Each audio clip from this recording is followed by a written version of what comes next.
वैसे मुराद सर, हम चाला मैडम को भी घर छोड़ सकते थे। वो कह रही थी कि उसका भाई उसे लेने आएगा।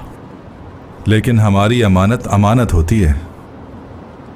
आप बिल्कुल सही कह रहे हैं करीम, लेकिन मुझे घर छोड़ने जा रहे हैं, इसलिए आप लोगों को ऑलरेडी देर हो चुकी है। हमारे लिए कोई मसला नहीं है, क्यों मुराद सर? हाँ, हो सकता है कि चाह रही हूँ कि आज इन्हें कोई और घर छोड़ दे, क्योंकि आज तो ये पार्टी की जान थी। ये सब टूवल मैडम के ड्रेस का कमाल है। मेरी वजह से कुछ भी नहीं हुआ।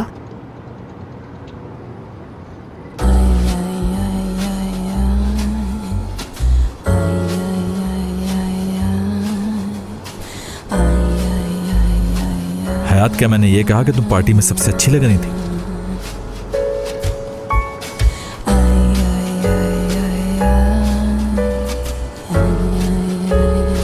आप कुछ भी सोचे या कुछ भी बोले, मुझे कोई फर्क नहीं पड़ता है। दुरुक सर ने कहा था कि मुझे सार्टे कंपनी की रिप्रेजेंटेटिव बन के जाना है, तो मैं तो बस अपनी जॉब कर रही थी। तो क्या ये भी तुम्हारी जॉब का हिस्सा है कि तुम गैर मर्दों के साथ डांस करो? क्या बहुत बुरा लगा आपको?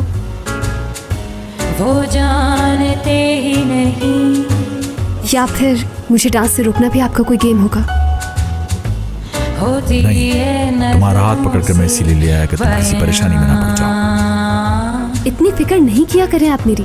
जरा जरा से आगे है, यूं अपने दिल को थाम ले, तू रोकता है क्यों? करीम, मुझे यहीं पर उतार दें, मैं चली जाऊंगी यहाँ से घर। नहीं नहीं, मैं आपको आपके घर ही छोड़ूंगा, वरना मेरे लिए बहुत ज्यादा मसला हो जाएगा। किसी किसी नसीब